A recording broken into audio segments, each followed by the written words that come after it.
Hi, I'm Bob Wagner, Chief Investment Officer here at SRP. Thank you for joining me for the Q4 2023 Market Insights. All right, we go through the headwinds and tailwinds every quarter. Not much has changed. What I did add here was the unrest in the labor markets in Middle East. That's kind of created a little uncertainty. Looking forward, we're also in the seasonality period of the year. The Septembers and Octobers can always give you a little bit of a heartburn, but pretty much the theme we've had for the last few years is that once inflation peaks out, once interest rate peaks out, and because we're in the second half of the presidential cycle, there's an opportunity for the markets to get their legs and start heading higher. But right now, there's too much uncertainty, and we aren't certain that the rate hikes have ended yet. Chairman Powell was just out recently saying that inflation's still too high. Don't be surprised if we get future rate hikes. Now, this year has been a very interesting year, and we're really going to dig into it here with a few more slides. But as you can see, year to date, we've got some nice performance across the board. Only the micro caps are down. One thing I do want to highlight, and we're going to get into it more later on. Here's the NASDAQ 100's up 35. Here's the Dow Jones up 2.7. So you can see there's a huge divergence between where you were invested this year.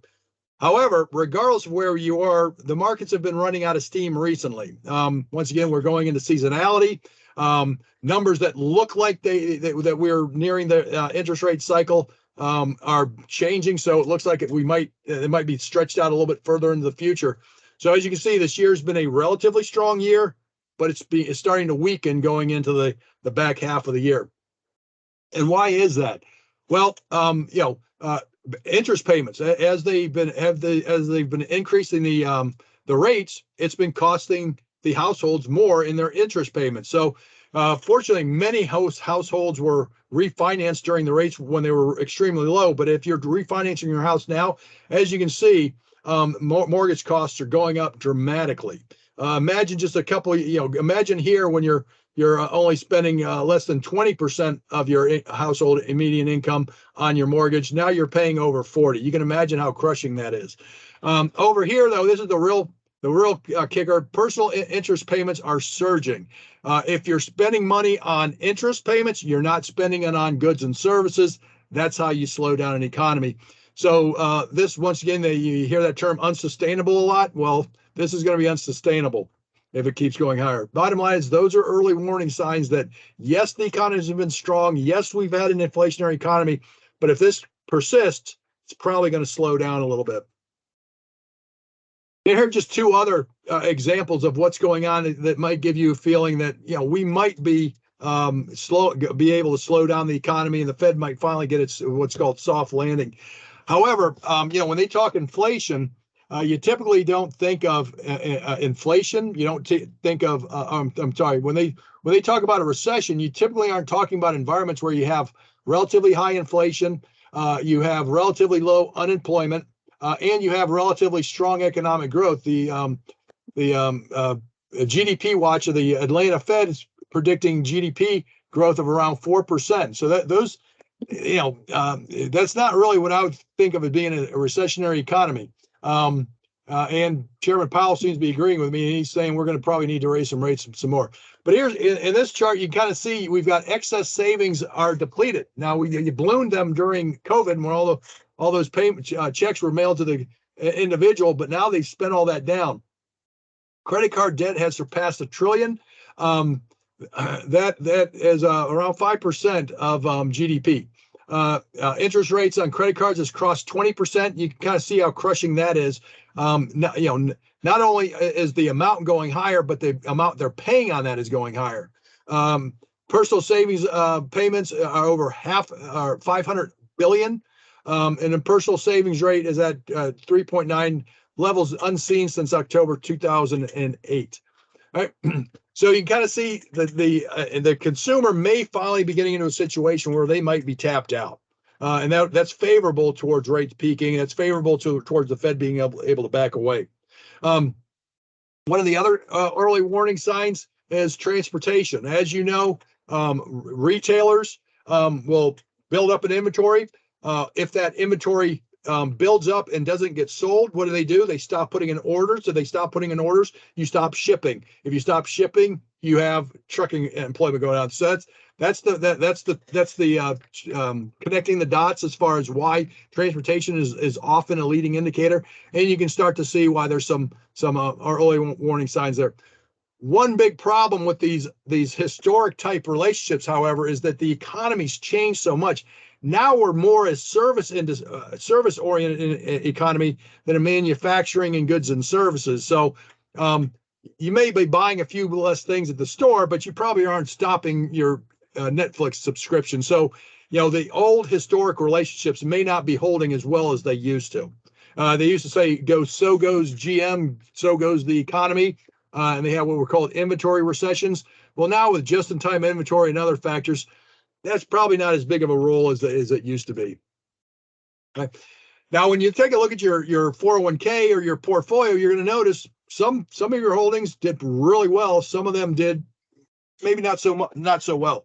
And the reason for that is because of the index concentration. As you can kind of see, the Russell 3000 has 26% in the top 10 holdings. The Russell 1000 has 51%. And you can kind of see that's a massive concentration. And what that means is the markets have almost become a binary decision. If you're in them, you did well. If you're out of them, you did poorly. That, of course, sets up the situation we're looking forward with the laws going against China as far as chips and things like that. That can have a detrimental impact on some of those heavily weighted stocks, such as Apple and things like that, and Nvidia, of course. So this concentration is a double-edged sword. It works when it works. It works. When it doesn't, it's going to take everything down with it. The other thing that's kind of interesting, what's going on with the yield curve this year. If talking last year, there's talk was slowing economy, soft landing, maybe a possible recession. So what happened was you got this yield inversion where the back end fell, right? Well, what happened this quarter? Well, numbers kept rolling in positive. Inflation came in stronger. Growth came in stronger. Everything was coming in stronger than expected. So it looked like, okay, we were expecting a recession. Now it looks like we're not going to get one. So what happened was the back end that went down sprang back up. And so what happens when the back end springs up, you lose money in bonds.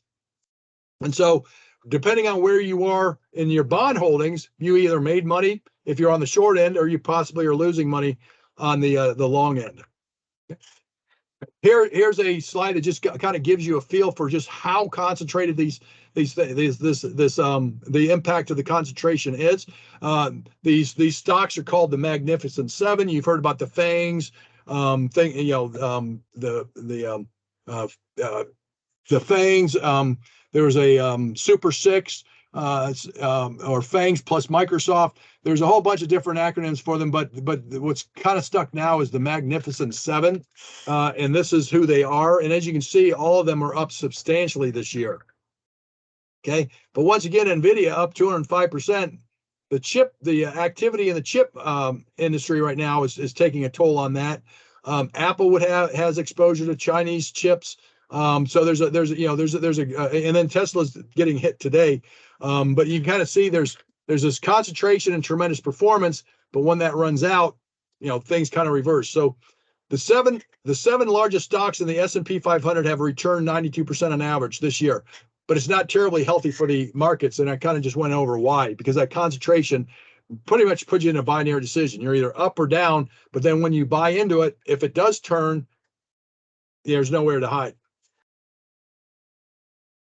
All right, now this slide kind of shows you just how extreme this year is. Now, coming in this year, remember, we were talking a recession, we were talking inflation, we were talking all these factors. That's the last environment you would think large cap growth would have done well in. Typically, growth does well when you have falling interest rates or money, basically money for free, where they can use that money to earn, or to create a situation where earnings are coming from way out in the future. Well, once interest rates rise, those earnings out in the future are worth a lot less, so growth typically gets beat up. Well, that didn't happen this year. So large cap growth did tremendously well, and value did relatively poorly. There's a 23% difference between growth and value just this year. And once again, you know, the textbooks would not have expected growth to do well in this market environment. Okay. But just taking a look at growth themselves, if you look at the difference between the Russell 1000 growth and the S&P 500 growth, you're talking almost 7% difference just between growth, large cap growth indices. Once again, that's that concentration. Small tweaks here and there mean a big deal. Then you go down to large versus small, there's a 12% difference. If you take a look at what's going on in the bond markets, you have the same type of a situation. If you're on the short end, you did great. If you're on the long end or the back end, you know, you're probably down. And so there's over 5% difference just on the yield curve. And ironically, it's the short ends that's giving the best returns.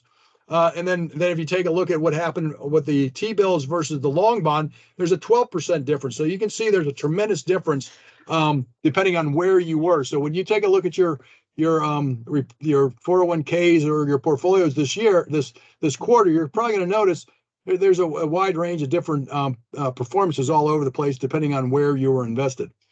That being said, typically you don't want to have short-term market volatility chase you out of the market. Keep your eye on that long run. But these periods where you have uncertainty, you know, what's going on overseas, that could certainly go sideways and get worse. And if the Fed does keep raising rates, we may have a period of continued volatility going forward. And in that situation, it's always a good time just to take a look at your portfolios and make sure that it aligns with your risk and return objectives. But on that, thanks for listening, and we'll see you next quarter.